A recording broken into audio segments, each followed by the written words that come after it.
আলহামদুলিল্লাহ, শরিয়ত আমাদেরকে শিক্ষা দিয়েছে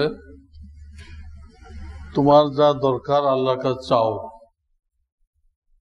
তোমার স্যান্ডেলের ফিতা ছিঁড়ে গেল আল্লাহর কাছে চাও, এলো শরিয়ত। এখান থেকে সরাই আনার জন্য কোয়ান্টাম মেথড কি শিক্ষা দিচ্ছে? তোমার যেটা দরকার তুমি প্রত্যেক দিন সেটা ধ্যান করো। গৌতম বুদ্ধ যেভাবে বসে ধ্যান করতেছে এভাবে বসে ধ্যান করো। কয়েকদিন ধ্যান করলে তুমি ওটা পেয়ে দেবে। গাড়ির দরকার গাড়ির ধ্যান করো, বাড়ির দরকার বাড়ির ধ্যান করো।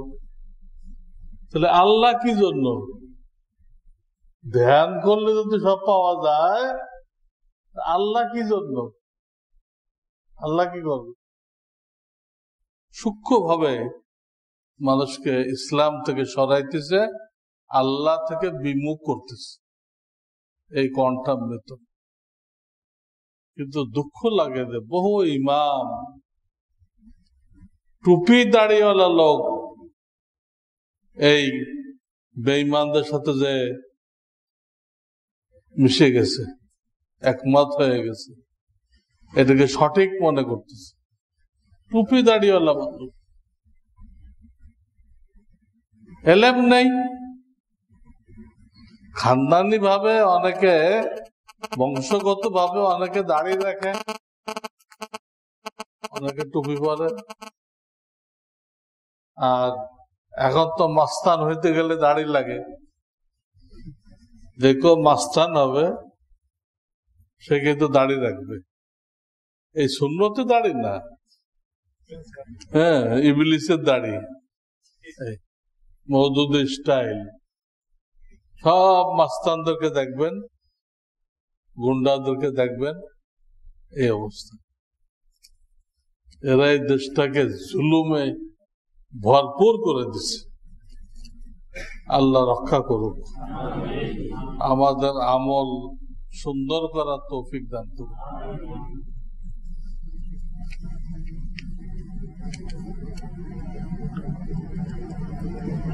অতীতে ব্যাংকে চাকুরিরত অবস্থায় স্ত্রীকে অবহিত করে তার বেশ কয়েক বছরের যাকাত ও কুরবানি আদায় করা হয়েছিল। এগুলোর কোনটি কি আদায় হয় নাই? ব্যাংকের টাকা দিয়ে করলে তো হয় নাই, ওই টাকা তো ঠিক না, সুদ। ব্যাংকের থেকে বেতন দেয়, এটাও সুদ। উল্লেখ্য, বর্তমানে এগুলো পুনরায় আদায়ের মতো হালাল সম্পদ উভয়ের কারণ নিকটেই নেই। যদি না থাকে তো তওবা ইস্তেগফার করতে থাকেন, তওবা ইস্তেগফার করতে থাকেন, আর অপেক্ষা করেন আল্লাহ যদি কোনো দিক দিয়ে মাল দেয় তাহলে আদায় করবেন।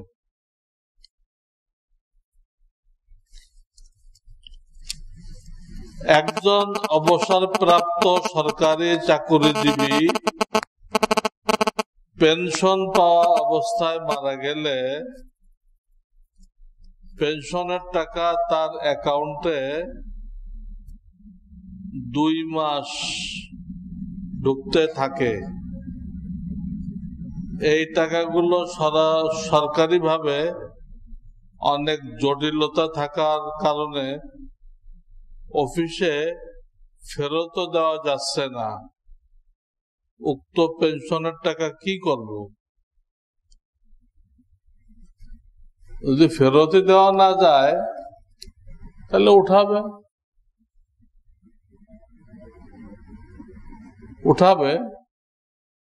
উঠায় গরিব মিসকিনকে, যাকাত খাওয়ার যোগ্য ব্যক্তিকে দিয়ে দিবে। যেহেতু মরে যাওয়ার পরে তার আর পাওয়ার অধিকার নেই, এই টাকাটা পাওয়ার অধিকার নেই, তারপরও আসছে, ঠিক আছে।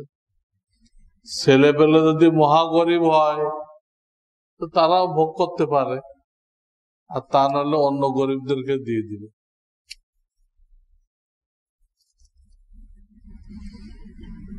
ছেলে সন্তানকে হাদিয়া হিসেবে দেওয়া টাকা পয়সা, স্বর্ণ অলংকার মা বাবা নিজ প্রয়োজনে ব্যবহার করতে পারবে কিনা? যখন হাদিয়া হিসেবে দিয়ে দিছেন, যদি তাদেরকে বুঝাই দিয়ে থাকেন, বুঝায় না দিলে, দখল বুঝাই না দিলে হাদিয়া কমপ্লিট হয় না। হাদিয়া একটা বাড়ি এক ছেলের নামে লিখে দিলেন, তার দখল বুঝাই দেন নাই, তো বাড়ি তার হবে না। শুধু তার নামে দিছেন, ভাড়া আপনি খাইতেছেন, তাহলে এটা ছেলেকে দেওয়া হয় নাই।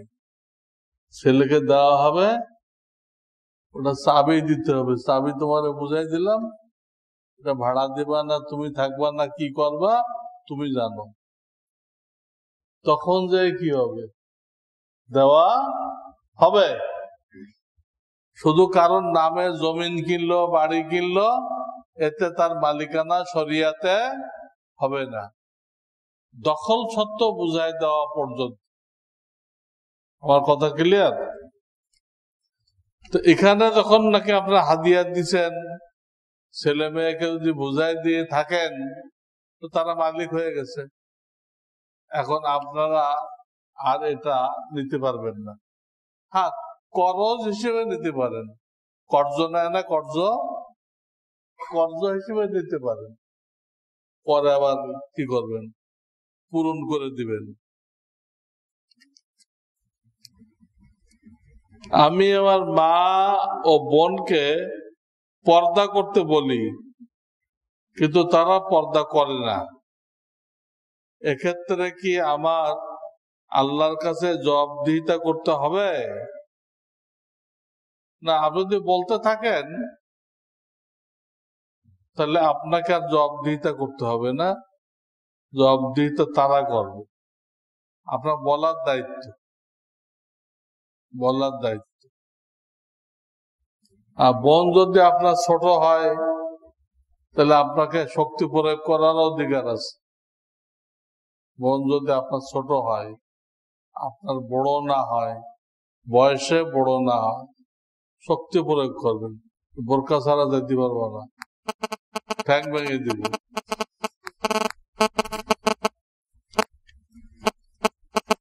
ঘর বাড়ি ধন সম্পদ আল্লাহ পাক যাকে দেন তারই তো হয়। আমি একটি বাড়ি নির্মাণ করতে গিয়ে বারবার ব্যর্থ হয়ে যদি মনে করি আমার এক অভিভাবকের বদদোয়ায় তা হচ্ছে না, এরূপ মনে করা কি শিরিক? এরূপ মনে করার কোনো অর্থ নেই। আপনাকে মনে করতে হবে আল্লাহর পক্ষ থেকে মঞ্জুরি আসে নাই। আল্লাহর পক্ষ থেকে মঞ্জুরি আমরা চাইলেই তো হয় না, তা আল্লাহরও চাইতে হয়। তা আল্লাহ এখনো চায় নাই। যখন চাবে তখন আপনি সহজে বানাই ফেলবেন।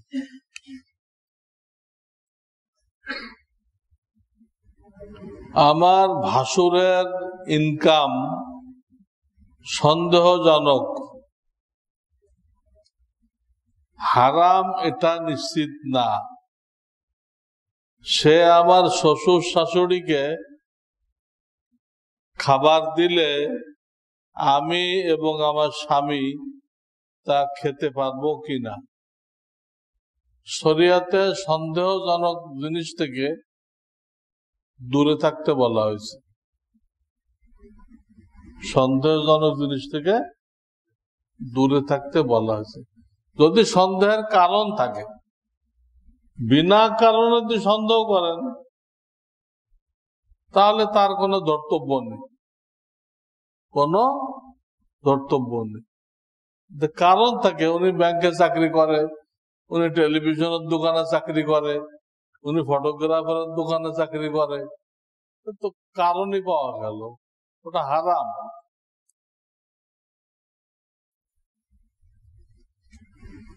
দাড়ি এক মুষ্টির অতিরিক্তটা কিভাবে কাটতে হয়? মুষ্টি ধরে নাকি 4 আঙ্গুলের অতিরিক্তটা? একই তো হলো, মুষ্টি ধরলেই তো 4 আঙ্গুল হয়। যদি আপনি এইভাবে করে এইভাবে ধরলেন, কয় আঙ্গুল হলো? আবার মুষ্টিও হলো, এর বেশিটা কেটে দেন। বেশিটা কেটে দেওয়া সুন্নত। হ্যাঁ, বেঢঙ্গা কোনো কিছু ইসলামে নেই। আপনি 1 হাত লম্বা দাড়ি রাখবেন আর সব পিসাব ওর মধ্যে দিয়ে গেল, পিসাবের সিটা, আর দেখতেও তো বেঢঙ্গা। ইসলাম সবকিছু নিয়মের মধ্যে। ঘরের ভিতর যেসব তেলাপোকা, পিঁপড়া, সারপোকা, ইঁদুর, মাছি থাকে, এগুলো মারার ব্যাপারে ইসলামী নিয়ম কি? এগুলো মারার জন্য বিভিন্ন মেডিসিন বাজারে পাওয়া যায়, এসব মেডিসিন ব্যবহার করবেন। এগুলো মানুষকে ক্ষতি করে, এই জন্য এগুলো মারা শরিয়াতে অনুমোদিত। শরিয়াতে অনুমোদিত। কাছে যে কোনো মেডিসিন কিনে যেটা দিয়ে কাজ হয় ব্যবহার কর।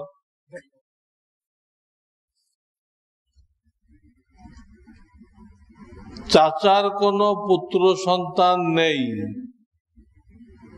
সেক্ষেত্রে ভাতিজারা চাচার সম্পদের কি পরিমাণ পাবে? উল্লেখ্য, চাচার মেয়ে সন্তান রয়েছে। কয়জন তা তো বলেন। চাচার যে মেয়ে সন্তান একজন থাকে, তো সে একাই অর্ধেক পায়। আর যদি 2 জন থাকে তো 3 ভাগের 2 ভাগ পায়। কাজে তারা তো পাবে, চাচার মেয়েরা তো আগে পাবে, তারপরে যারা বাঁচবে এটা ভাতিজারাও পাবে। ছেলে না থাকার কারণে, চাচার ছেলে না থাকার কারণে।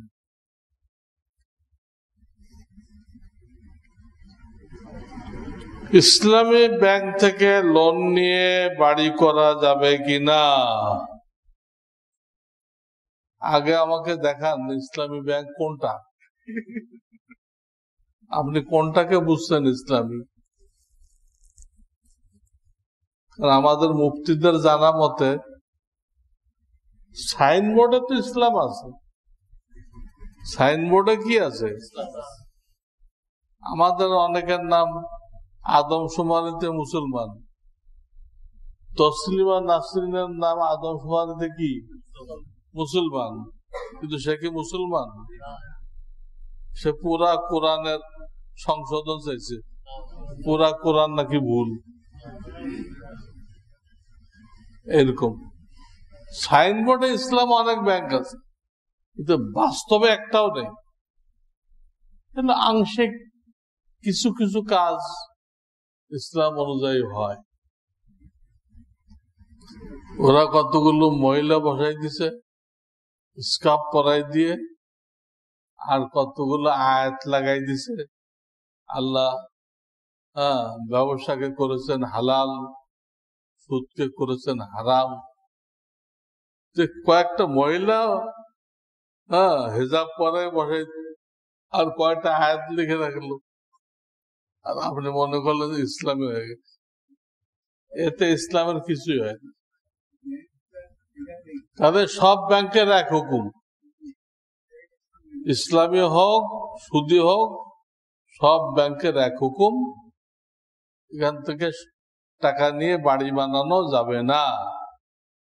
তবে যার মাথা গোজার কোনো ব্যবস্থা নেই, মাথা গোজার কোনো ব্যবস্থা নেই, অপরদিকে কারোর থেকে সুদবিহীন লোন পাইতেছে না, মাথা গোজার জন্য যে জায়গা করবে, কিছু টাকা লাগবে না, কেউ তাকে সাহায্য করতেছেন। এইরকম অপারগ ব্যক্তির জন্য সুদভিত্তিক লোন নিয়ে বাড়ি করা জায়েজ আছে। এতে আল্লাহর দরবারে আশা করা যায় আল্লাহ তাকে মাফ করে দিবে, যেহেতু সে অপারগ ছিল।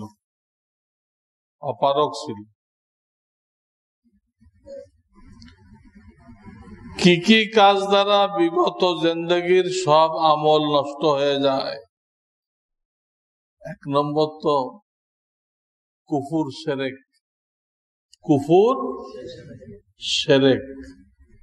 এর দ্বারা পুরা পিছনের ফিতা, আমলে যে ফিতা, পুরা মুছে যায়, কিচ্ছু থাকে না।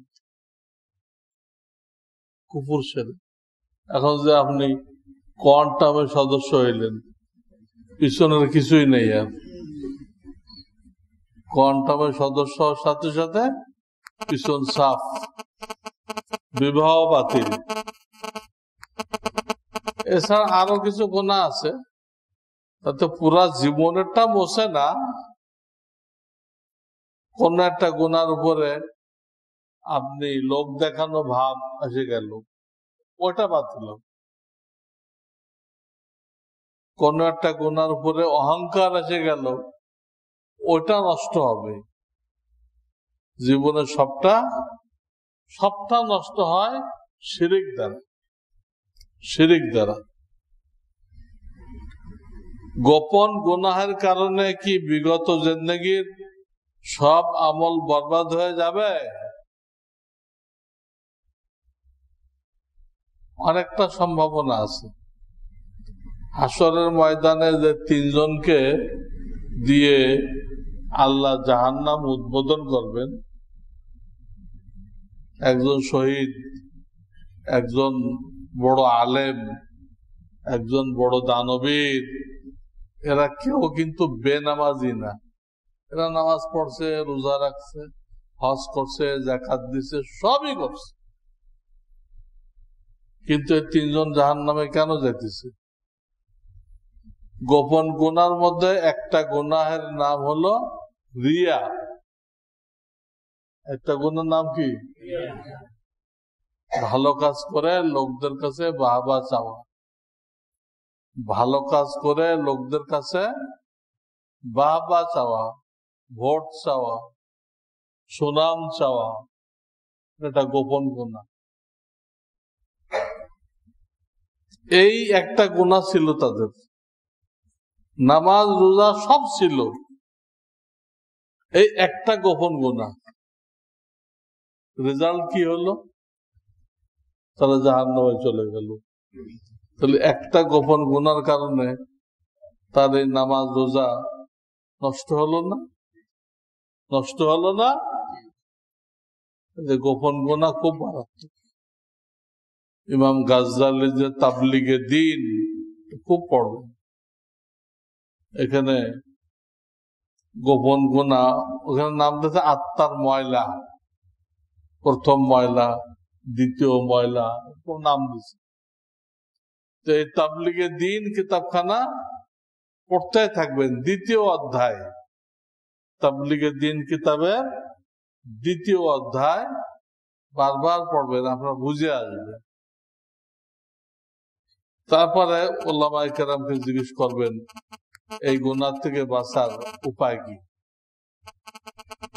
ওখানেও তরিকা লেখা আছে, কিন্তু ওই তরিকায় এই জামানার লোক পারবে না। এই বইটা যে জামানায় লেখা হয়েছে, সেই জামানায় লোকজন শক্তিশালী ছিল, তারা কঠোর সাধনা করতে পারত, 3 দিন না খেয়ে থাকতে পারত একটানা। এই জামানার লোক ওগুলো পারবে না। এই জন্য ওইখানে যে চিকিৎসা লেখা আছে, ওটা আপনি পারবেন না। এই জামানার শায়েখ থেকে পরামর্শ নেন, নিয়ে সেইভাবে ওই গুনাহটাকে দূর করতে চেষ্টা করেন। আল্লাহ আমাদেরকে তৌফিক দেন। আমার যে মাদ্রাসা, এরা তো আলহামদুলিল্লাহ আপনাদের দোয়ায় 10 তলা হয়ে গেছে। ফিনিশিং কাজ অল্প কিছু বাকি আছে, 2 তলা মতো বাকি আছে, 2 তলা।